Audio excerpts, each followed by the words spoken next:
তিনি দেখিয়ে দিয়েছেন যে এভাবেও ফিরে আসা যায়। বাংলা ফিল্ম ইন্ডাস্ট্রির আবার একবার ফিল্ম ইন্ডাস্ট্রির পার্টে আসবো যে ব্যান কালচারের শিকার তিনি নিজে হয়েছেন দশকের পর দশক। তবে রাজনীতির পতাকা হাতে তার কামব্যাকটাও কম সিনেমাটিক নয়।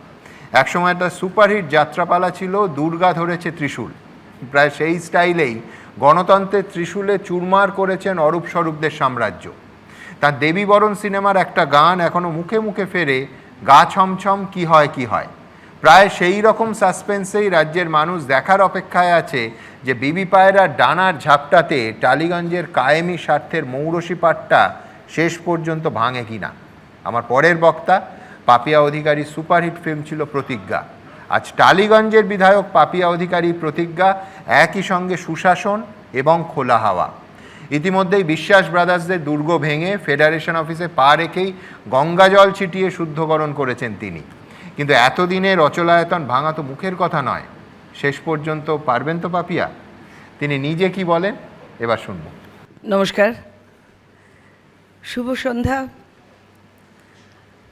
সবাইকে ধন্যবাদ, এবিপি আনন্দকে ধন্যবাদ শুনুন মুখ্যমন্ত্রী করবার জন্য। মুখ্যমন্ত্রীর নাম,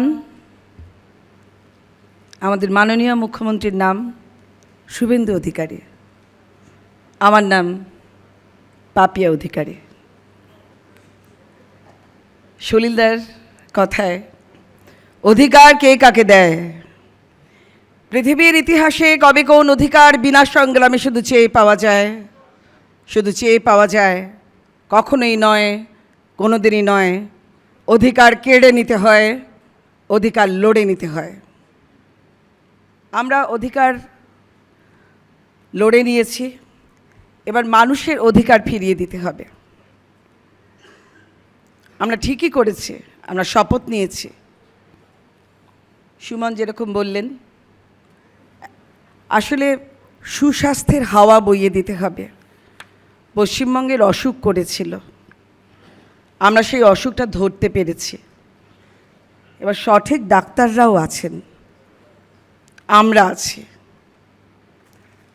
আপনারা একটা কথা শুনলে অবাক হয়ে যাবেন, 1,54,00,000 মানুষ রেলের টিকিট কেটেছিল এই বাংলায় এসে ভোট দিয়ে বাংলাকে পরিবর্তন করবেন। 1,437টা স্পেশাল ট্রেন চলেছিল বাংলায় আসার জন্য। 9,600 মানুষ সারা ভারত থেকে প্রচার করতে এসেছিলেন। আর আরও একটা কথা শুনলে খুব অবাক হয়ে যাবেন, খুশি হবেন। নয়ডা এবং অন্যান্য জায়গায় আমাদের পরিযায়ী শ্রমিকরা যারা কিনা বাঙালি, তারা এখান থেকে ডোমেস্টিক হেল্পের কাজ করতে গিয়েছিলেন। 15 দিন তারা ওখানে ছিলেন না, তারা বাংলায় এসেছেন, বাংলায় পদ্মচিহ্নে ভোট দিয়েছিলেন, রেজাল্টের জন্য অপেক্ষা করেছিলেন। গ্রামে গঞ্জে শহরে যে যেখানে থেকেছে লাড্ডু খাইয়েছেন, তাদের কর্মক্ষেত্রে গিয়ে তাদের সবাইকে লাড্ডু খাইয়ে বলেছিলেন, আর বেশি দিন হয়তো আপনাদের এখানে কাজ করতে হবে না, কারণ আমরা ওইখানে ফেরত যাব। এই যে প্রতিশ্রুতি আমরা দিয়েছিলাম পরিযায়ী শ্রমিকদের ফিরিয়ে আনব, তার জন্য আমরা আপ্রাণ চেষ্টা করেছি। নরেন্দ্র মোদীজি পেছনে অনেক শিল্পপতিরা দাঁড়িয়ে আছেন, তারা তাদেরকে বিশ্বাস করেননি। কোটি কোটি টাকা খরচা করে প্রতি বছর বিজনেস সামিট হয়েছে, নিট ফল শূন্য, আর এঁরা দাঁড়িয়ে আছেন। আমি নিজে 2টো বিজনেস সামিট, 2টো বিজনেস সেমিনার আমি অ্যাটেন্ড করেছি। তারা কথা দিয়েছেন, আমি টালিগঞ্জ কনস্টিটুয়েন্সির। সুমন বললেন ত্রিশূল দিয়ে অসুর নিধন করা, সত্যিই অসুর। আমি যত টালিগঞ্জে ঢুকেছি ক্যাম্পেনিংয়ের সময় আমি অবাক হয়ে গেছি। টালিগঞ্জ মানে লোকে কি ভাবতেন, টালিগঞ্জ মানে একটা ফিল্ম ট্রেড, এখনো ইন্ডাস্ট্রি হয়নি, তৈরি করব আমরা ইন্ডাস্ট্রি। টলিগঞ্জ একটা ফিল্মের বিরাট একটা ব্যাপার থাকে এবং মোটামুটি মানুষরা উচ্চবিত্ত মধ্যবিত্ত, আপনারা শুনলে অবাক হয়ে যাবেন। টালিগঞ্জের ভেতরে ভেতরে 111, 112, 113, 114 ওয়ার্ডগুলোর মধ্যে কি আছে, সেখানে প্রকৃতপক্ষে ওঁরা একটা স্লোগান করেছিলেন, ওদের দল একটি স্লোগান করেছিলেন, বিজেপিকে দিলে ছাপ, ঘরে ঢুকবে কেউটে সাপ। আমি নিজে কেউটে সাপের বাসা দেখেছি, কী সাপ আমি জানি না। ভেতরে ভেতরে ছোট ছোট বাড়িতে ছোট ছোট ঘর, সেখানে জল ঢুকে যায়, রাস্তা বলে কিছু নেই।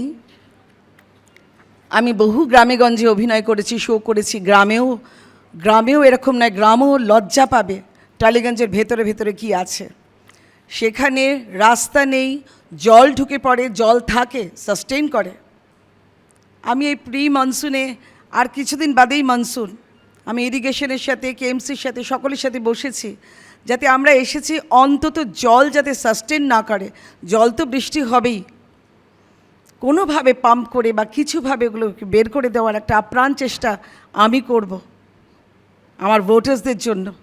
কারণ আমি বলেছি মিস্ত্রির মতো ঘরে ঘরে গিয়ে কাজ করব। বিধায়ক যে হয় তাকে মিস্ত্রি হতে হয়, ঘরে ঘরে গিয়ে কাজ করতে হয়। সেই খাটের তলায় আমি সাপের বাসা দেখেছি।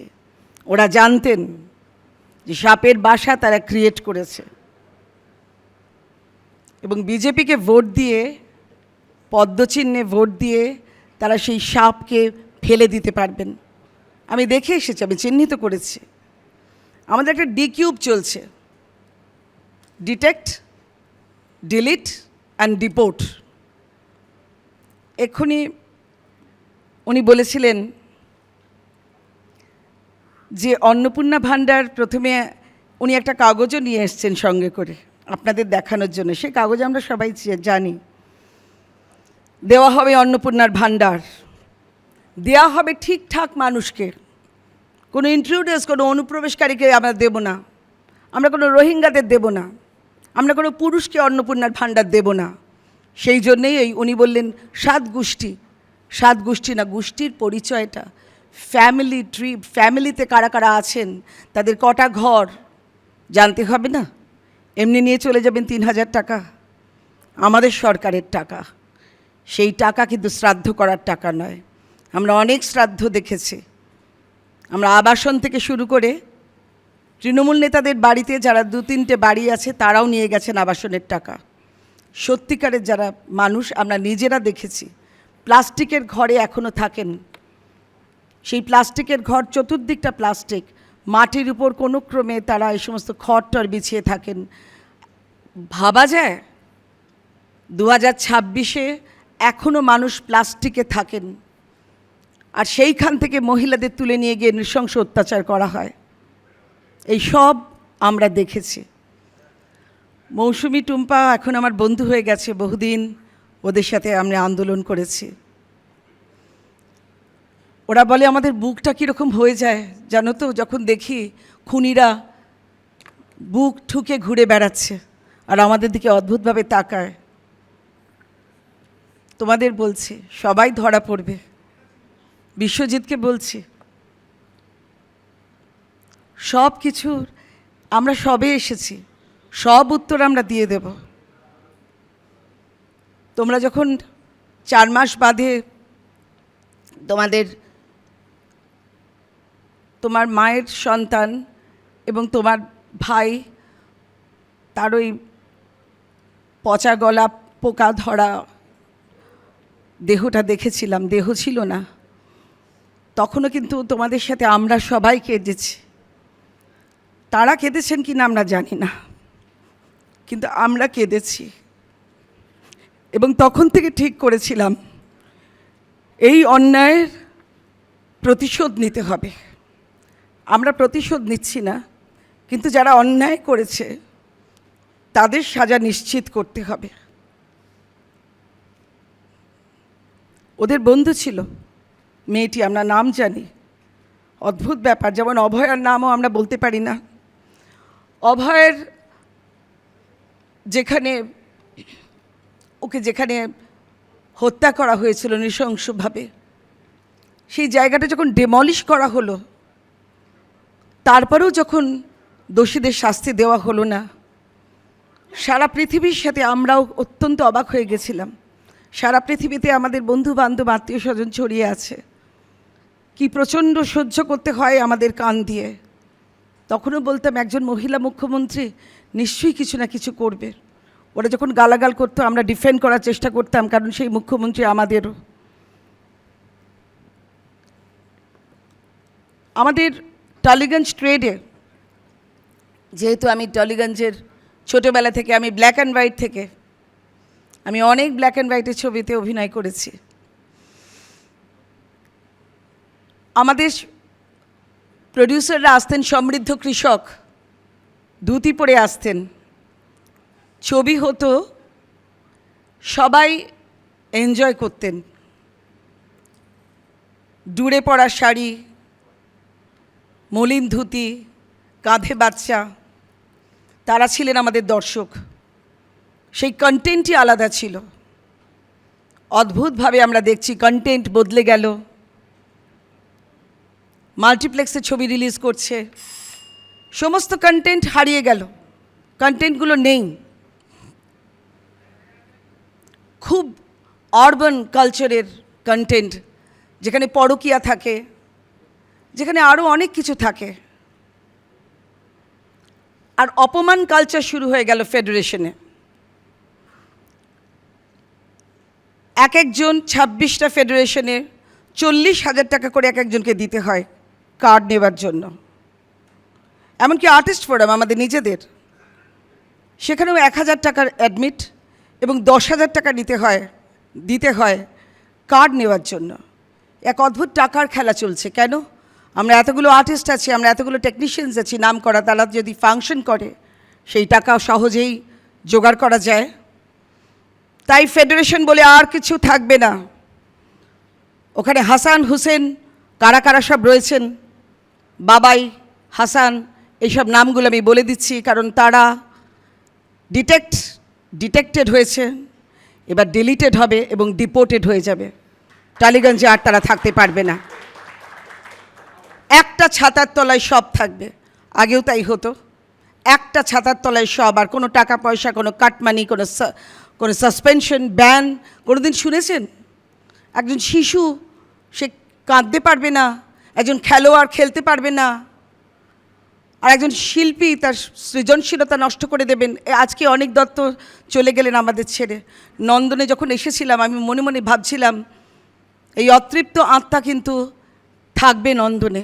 তার ছবি, ওই প্রমোটারদের ধ্যাসটামো নিয়ে প্রথম ছবি করেছিলেন ভূতের ভবিষ্যৎ। এদের রোষে পড়েছিলেন, এদের রোষে পড়ে তার ছবি নন্দনে যাওয়া বন্ধ হয়ে গেল। সত্যজিৎ রায়ের জীবনী নিয়ে অপরাজিত করেছিল, সেই ছবি ঢোকা বন্ধ হয়ে গেল। তিনি আর নন্দনে পা রাখেনি, আজকে মৃতদেহ এসে নন্দনে ঘুরে গেল। আমরা ছিলাম সাক্ষী তার সেই শেষ যাত্রার। কেন?